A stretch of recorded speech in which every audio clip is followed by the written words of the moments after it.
اردو برائے جماعت داہم، عنوان کا نام نظم نعت، لکھنے والے ہیں اس کو احسان دانش۔ آج کے سبق میں ہم کیا کیا سیکھیں گے؟ شاعر کا تعارف، نعت کسے کہتے ہیں، نبی اکرم صلی اللہ علیہ وآلہ وسلم کی چند صفات، نظم کی بلند خوانی، آسان تشریح، تشبیہ، استعارہ، مجاز مرسل، اسم ضمیر کی اقسام، تفہیم عبارت۔ اس نظم کو لکھنے والے ہیں احسان دانش۔ احسان الحق نام اور دانش تخلص تھا۔ تخلص وہ مختصر نام جو شاعر اپنے اصلی نام کی جگہ پر استعمال کرتا ہے۔ احسان دانش کے قلمی نام سے مشہور ہوئے۔ احسان دانش قادر الکلام شاعر تھے۔ ان کی شاعری مشرقی اقدار کی آئینہ دار ہے۔ انہیں غزل اور نظم دونوں پر یکساں قدرت حاصل تھی۔ انہیں مزدور شاعر کہا جاتا ہے۔ ان کی تصانیف میں حدیث زندگی، درد زندگی، شیرازہ شامل ہیں۔ ان کی آپ بیتی جہان دانش بہت مقبول ہوئی۔ احسان دانش کی ادبی خدمات۔ احسان دانش کا سرمایہ شعری زیادہ تر نظموں پر مشتمل ہے۔ انہوں نے اپنی نظموں کے ذریعے بڑی خدمت سر انجام دی۔ انہوں نے لوگوں کو مظلوم طبقے کی حالت زار سے آگاہ کیا اور طبقاتی بیداری پیدا کی۔ حکومت پاکستان نے انہیں ستارہ امتیاز کے خطاب سے نوازا۔ اب ہم آتے ہیں اپنے عنوان کی طرف۔ نعت۔ نعت کسے کہتے ہیں؟ وہ نظم جس میں نبی اکرم صلی اللہ علیہ وآلہ وسلم کی تعریف بیان کی جاتی ہے اسے نعت کہتے ہیں۔ ہم نبی اکرم صلی اللہ علیہ وآلہ وسلم کی تعریف کیسے بیان کر سکتے ہیں؟ نبی اکرم صلی اللہ علیہ وآلہ وسلم کے بتائے ہوئے طریقہ کار کے مطابق زندگی گزار کر، ان کی سنتوں پر عمل کر کے اور جن کاموں کے کرنے کا حکم دیا ان پر عمل کر کے اور جن سے منع کیا گیا ان سے باز رہ کر ہم آپ صلی اللہ علیہ وآلہ وسلم کی تعریف بیان کر سکتے ہیں۔ نبی اکرم صلی اللہ علیہ وآلہ وسلم کی چند صفات۔ ویسے تو نبی اکرم صلی اللہ علیہ وآلہ وسلم کی ذات ہمارے لیے بہترین اسوہ حسنہ ہے۔ ان کے بتائے ہوئے طریقہ کار پر عمل کر کے ہم زندگی میں کامیاب ہو سکتے ہیں۔ یہاں نبی اکرم صلی اللہ علیہ وآلہ وسلم کی چند صفات کا ذکر کیا گیا ہے۔ رحم دلی۔ آپ نہایت رحم دل انسان تھے۔ دشمن، دوست سب کے ساتھ نہایت اچھا برتاؤ کرتے تھے۔ سچائی۔ آپ ہمیشہ سچ بولتے، آپ نے کبھی جھوٹ نہ بولا تھا، اور دشمن بھی آپ کی سچائی کی وجہ سے آپ کو صادق اور امین کے لقب سے یاد کرتے تھے۔ بزرگوں کا احترام۔ نبی اکرم صلی اللہ علیہ وآلہ وسلم بزرگوں کا احترام کرتے تھے۔ ان کا کوئی کام اپنے ہاتھ سے کرنے میں عار محسوس نہ کرتے تھے۔ چھوٹوں سے شفقت، چھوٹوں سے بہت پیار کرتے تھے۔ گھر میں کوئی نیا پھل آتا تو سب سے پہلے چھوٹوں کو دیا کرتے تھے۔ غم گسار۔ نبی اکرم صلی اللہ علیہ وآلہ وسلم نہایت غم گسار تھے، سب کی مدد کرنے والے تھے، اپنے پرائے کے دکھ کھانے والے تھے۔ اب ہم نعت کی بلند خوانی کریں گے جو کہ صفحہ نمبر 8 پر موجود ہے۔ دو عالم کا امدادگار آ گیا ہے، امین آ گیا ہے، غم گسار آ گیا ہے۔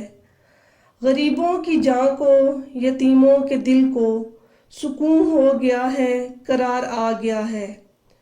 اصول محبت ہے پیغام جس کا، وہ محبوب پروردگار آ گیا ہے۔ اب انسان کو انسان کا عرفان ہوگا، یقین ہو گیا ہے، اعتبار آ گیا ہے۔ بجھے گا نہ جس کا چراغ محبت، وہ پیغمبر ذی وقار آ گیا ہے۔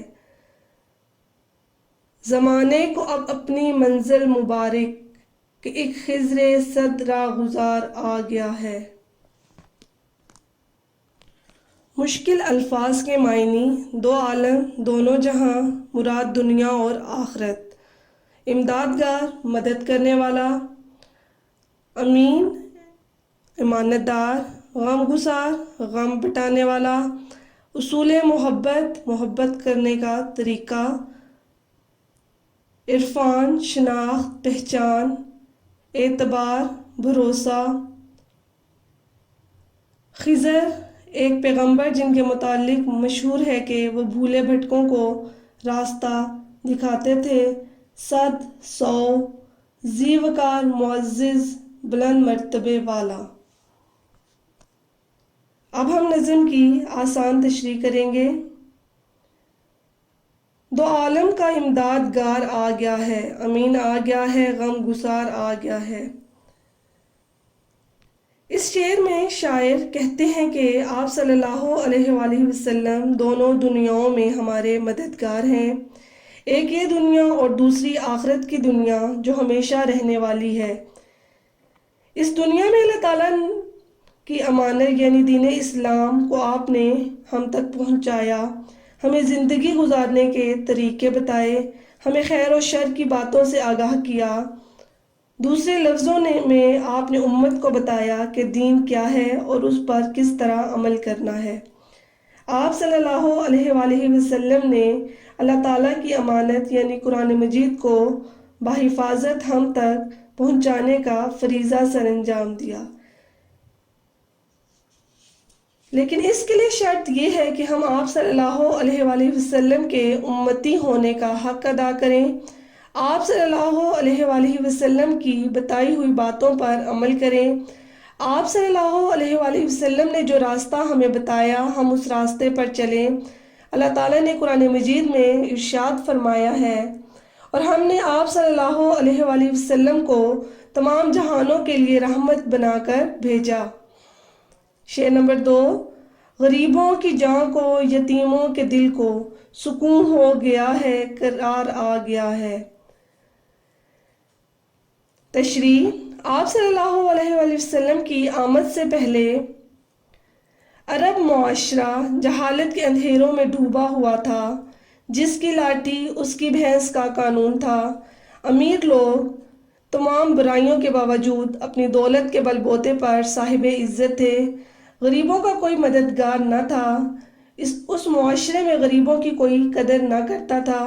اگر کوئی امیر بچہ یتیم ہو جاتا تو اس کے رشتہ دار اس کے مال و متاع پر قبضہ کرنے کے لیے اس طرح کے ہیلے بہانوں کو کام میں لاتے۔ ہر طرف ظلم کا بازار گرم تھا۔ حضور صلی اللہ علیہ وآلہ وسلم کی آمد سے ہر شخص کو اس کا حقوق ملا، غریبوں اور یتیموں کو اپنے حقوق میسر آئے، وہ بھی بے خوف و خطر اپنی زندگی گزارنے لگے، ان کے دل میں اطمینان کی دولت آ گئی۔ شعر نمبر 3: اصول محبت ہے پیغام جس کا، وہ محبوب پروردگار آ گیا ہے۔ اس شعر میں شاعر کہتے ہیں کہ ہمارے نبی اکرم صلی اللہ علیہ وآلہ وسلم کی پوری زندگی محبت کا درس دیتی ہے۔ آپ صلی اللہ علیہ وآلہ وسلم نے اپنے حسن سلوک سے اپنے دشمن کو بھی اپنا دوست بنا لیا، اور آپ کے نہایت اعلیٰ اخلاق کی وجہ سے دشمن بھی آپ پر ایمان لے آئے۔ آپ نے عرب کی جاہل قوم کو زندگی گزارنے کے طریقے بتائے۔ آپ صلی اللہ علیہ وآلہ وسلم نے اپنی پوری زندگی دوسروں کو محبت کا سبق دیتے اور خود اس پر عمل کرتے ہوئے گزاری۔ آپ صلی اللہ علیہ وآلہ وسلم اللہ تعالیٰ کے سب سے پیارے نبی ہیں۔ اللہ تعالیٰ نے آپ کو اس دنیا میں بھیجنا تھا، اس لیے اللہ تعالیٰ نے یہ دنیا بنائی۔ آپ صلی اللہ علیہ وآلہ وسلم اس دنیا میں تشریف لائے اور ساری دنیا کو محبت کا پیغام دیا۔ شعر نمبر 4: اب انسان کو انسان کا عرفان ہو گیا، یقین ہو گیا، اعتبار آ گیا ہے۔ اس شعر میں شاعر کہتے ہیں کہ اللہ تعالیٰ نے انسان کو اپنی عبادت کے لیے پیدا کیا۔ اللہ چاہتا تھا کہ انسان میری ذات کی پہچان کرے اور اس کے ساتھ ساتھ اپنے تخلیق کا مقصد بھی جانے، انسان کا اس دنیا میں آنے کا مقصد محض کھانا پینا اور آرام کرنا نہیں، بلکہ اللہ تعالیٰ نے انسان کو اس دنیا میں اس لیے پیدا کیا کہ وہ اس کی عبادت کرے۔ حضور صلی اللہ علیہ وآلہ وسلم اس دنیا میں تشریف لائے۔ آپ صلی اللہ علیہ وآلہ وسلم نے انسانوں کو ان کا صحیح مقام بتایا۔ اللہ تعالیٰ نے انسانوں کی ہدایت اور رہنمائی کے لیے قرآن مجید نازل فرمایا۔ اب صحیح معنوں میں انسان کو انسان کی پہچان ہوگی کہ انسان کیا ہے، اس کی تخلیق کا مقصد کیا ہے۔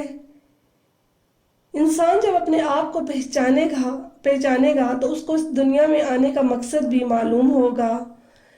آپ صلی اللہ علیہ وآلہ وسلم کی ذات ایک مکمل ذات ہے۔ آپ صلی اللہ علیہ وآلہ وسلم کی تعلیمات پر عمل کر کے ہم اس دنیا میں کامیاب ہو سکتے ہیں۔ شعر نمبر 5، بجھے گا نہ جس کا چراغ محبت، وہ پیغمبر ذی وقار آ گیا ہے۔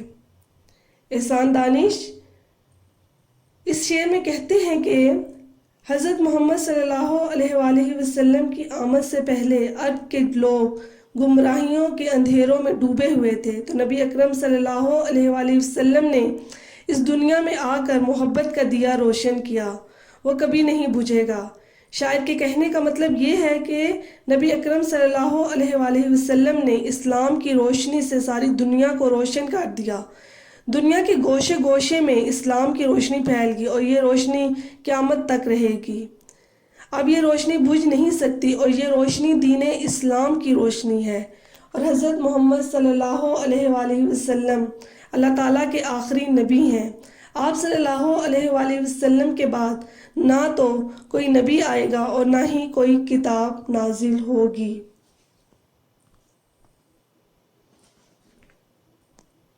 شعر نمبر 6، زمانے کو اب اپنی منزل مبارک کہ اب ایک خضر صدرا گزار آ گیا۔ حضور صلی اللہ علیہ وآلہ وسلم کی تشریف آوری سے پہلے سرزمین عرب اندھیروں میں ڈوبی ہوئی تھی۔ لوگ چھوٹی چھوٹی باتوں پر ایک دوسرے کے خلاف کھڑے ہو جاتے، نہ ہی کسی کی عزت محفوظ تھی اور نہ ہی جان و مال۔ تو اللہ کو ان لوگوں پر رحم آ گیا۔ اللہ تعالیٰ نے انسانیت کی فلاح و بہبود کے لیے حضرت صلی اللہ علیہ وآلہ وسلم کو پیدا فرمایا۔ بھٹکی ہوئی انسانیت کو سیدھا راستہ دکھانے والا آ گیا۔ زندگی گزارنے کے طور طریقے سے لوگوں کو آشنائی ہوئی۔ نبی اکرم صلی اللہ علیہ وآلہ وسلم نے خضر کا کام کیا۔ خضر ایک نبی جو کہ بھولی بھٹکی انسانیت کو سیدھا راستہ دکھاتے ہیں۔ نبی اکرم صلی اللہ علیہ وآلہ وسلم نے اپنی امت کو جو راستہ بتایا، پہلے خود اس پر چلے۔ آپ صلی اللہ علیہ وآلہ وسلم نے خود پہلے لوگوں کو اس راستے پر چل کر دکھایا اور پھر اس پر ان کو عمل کرنے کا کہا۔ آپ صلی اللہ علیہ وآلہ وسلم نے امت کے لیے آسانیاں فراہم کی۔ اب ہم پڑھیں گے تشبیہ، استعارہ اور مجاز مرسل۔ تشبیہ کیا ہے؟ کسی چیز کو کسی چیز کی مانند قرار دینا تشبیہ کہلاتا ہے۔ جیسے زید حاتم کی طرح سخی ہے، بکر شیر جیسا بہادر ہے، تو یہاں زید کی سخاوت کو حاتم سے ملایا گیا ہے اور بکر کی بہادری کو شیر کی طرح کہا گیا ہے۔ ارکان تشبیہ کتنے ہیں؟ 4 ہیں: مشبہ، مشبہ بے، وجہ شبہ اور حرف تشبیہ۔ مشبہ جسے تشبیہ دی جائے، جیسے زید حاتم کی طرح سخی ہے تو زید کو تشبیہ دی جا رہی ہے۔ مشبہ بے کس سے تشبیہ دی جا رہی ہے؟ حاتم سے۔ اور وجہ شبہ جس کی وجہ سے تشبیہ دی جائے، اس کی سخاوت کی وجہ سے تشبیہ دی جا رہی ہے۔ اور حرف تشبیہ وہ کلمہ یا کلمے جو مشبہ اور مشبہ بے کو آپس میں ملائیں۔ استعارہ کے لغوی معنی ادھار لینا کے ہیں۔ جیسے ماں نے کہا کہ میرا چاند آ گیا، تو ماں نے یہاں پر چاند کو کس کے لیے ادھار لیا ہے؟ بیٹے کے لیے ادھار لیا ہے۔ باپ نے کہا میرا بیٹا رستم ہے۔ استعارہ کے کتنے ارکان ہیں؟ مستعارلہ اور مستعار منہ۔ مستعارلہ کیا ہوتا ہے؟ جس کے لیے استعارہ کیا جائے، اور مستعار من ہو جس کا استعارہ کیا جائے۔ مجاز مرسل کیا ہے؟ وہ لفظ جس کے مجازی معنی مراد ہوں مگر حقیقی اور مرادی معنوں میں تشبیہ کا تعلق نہ ہو۔ رستم سہراب کا باپ تھا۔ چڑیا گھر میں شیر بھی ہے۔ یہاں پر رستم کے دو معنی مراد لیے جا رہے ہیں، ایک ایران کا پہلوان تھا اور دوسرا اس کا معنی ہوتا ہے بہت بہادر آدمی۔ اسی طرح شیر ایک درندہ جانور جو سب جانوروں سے زیادہ بہادر اور خوفناک ہوتا ہے، اور شیر جو ہے وہ بہادر آدمی کے لیے بھی استعمال کیا جاتا ہے۔ مذکورہ 12 لفظوں میں ہر لفظ کے دو معنی درج ہیں۔ اس کا مطلب یہ ہے کہ ہر لفظ کو شروع میں صرف ایک معنی کے لیے استعمال کیا گیا، رفتہ رفتہ لوگ اسے دوسرے معنوں میں بھی استعمال کرنے لگے۔ لفظ جب پہلے معنوں میں استعمال ہو تو یہ استعمال حقیقت کہلاتا ہے، اور جب دوسرے معنوں میں استعمال ہو تو مجاز کہلاتا ہے۔ مجاز مرسل کے معنی کیا ہوتے ہیں؟ وہ لفظ جس کے معنی مجازی ہوں، حقیقی معنی نہ ہوں۔ یہ تو تھا تشبیہ، استعارہ اور مجاز مرسل، جن کے متعلق آپ جماعت نحو میں بھی پڑھ چکے ہیں۔ اب ہم اسم ضمیر کی اقسام پڑھیں گے۔ اسم ضمیر کے متعلق آپ پچھلی جماعتوں میں پڑھ چکے ہیں۔ اسم ضمیر وہ الفاظ جو اسم کی جگہ استعمال کیے جائیں اسم ضمیر کہلاتے ہیں، جیسے یہ، وہ، اس، انہوں وغیرہ۔ اسم ضمیر کی کتنی اقسام ہیں؟ اسم ضمیر کی درج ذیل اقسام ہیں۔ ضمیر فاعلی وہ ضمیر ہے جو کسی فعل کا فاعل رہی ہو۔ ضمیر مفعولی وہ ضمیر جو مفعول کی جگہ استعمال ہوتی ہو، اسے، انہیں، تجھے، تمہیں، مجھے، ہمیں وغیرہ۔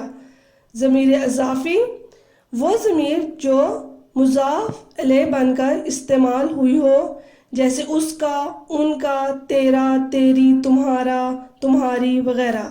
اسم موصول وہ اسم ہے جسے کسی جملے کے ساتھ لگائے بغیر اس کے معنی سمجھ میں نہ آئیں، جیسے جو، کوئی، جس، جسے، جنہوں، جو کچھ، جو چیز وغیرہ۔ اسم اشارہ وہ لفظ جو اشارہ کرنے کے لیے مقرر ہوں، جیسے یہ، وہ وغیرہ۔ قریب کے اشارے کے لیے ہم کیا لگاتے ہیں؟ یہ، اس، اور دور کے لیے وہ، اس وغیرہ۔ اسم استفہام بات پوچھنے یا سمجھنے کو کہتے ہیں، جیسے کون، کیوں، کیسے، کس طرح، کدھر وغیرہ۔ اور اسم تنکیر وہ لفظ ہے جو غیر معین شخص کے لیے بولے جائیں، جیسے کسی، کچھ، کوئی وغیرہ۔ ان سب چیزوں کے متعلق پیارے طلبہ آپ نے پچھلی جماعتوں میں پڑھا ہے، صرف میں مختصراً ان کے متعلق بتا رہی ہوں کہ اسم ضمیر کیا ہے اور اسم ضمیر کو کتنے حصوں میں تقسیم کیا گیا ہے۔ اسم اشارہ، اسم موصول، اسم استفہام، اسم تنکیر اور فاعلی، مفعولی اور اضافی کے متعلق آپ پچھلی جماعتوں میں پڑھ چکے ہیں۔ آپ نے صفحہ نمبر 3 پر موجود ہے یہ قواعد و انشاء پر، اس کو یاد کرنا ہے۔ صفحہ نمبر 118 پر تفہیم عبارت کے لیے آپ کو عبارت دی جا رہی ہے۔ عبارت نمبر 3 ہے۔ آپ نے اس عبارت کی پڑھائی کرنی ہے، اس عبارت کو پڑھنا ہے۔ پھر اس کے بعد آپ نے دیے گئے سوالات کے جوابات تلاش کرنے ہیں۔ جو اہم باتیں ہیں ان کے نیچے لائن لگا لینی ہے تاکہ آپ کو سوالات کے جوابات تلاش کرنے میں کوئی دقت درپیش نہ ہو۔ تیسری عبارت آپ نے کرنی ہے۔ اس عبارت کو آپ خود پڑھ لیں گے، عبارت آپ کو دی جا رہی ہے، آپ اس کو پڑھ لیں گے، صفحہ نمبر 118 پر موجود ہے۔ گھر کا کام ہے آپ کا نظم کی بلند خوانی، مشکل الفاظ کے معنی، مشقی سوالات کا حل، اسم ضمیر کی اقسام آپ نے یاد کرنی ہے، تشبیہ، استعارہ اور مجاز مرسل کو آپ نے ایک دفعہ دہرانا ہے، اس کو پڑھنا ہے، اور تشریح آپ نے اپنی کاپیوں پر حل کرنی ہے اور مشقی سوالات آپ نے اپنی کاپیوں پر حل کرنے ہیں۔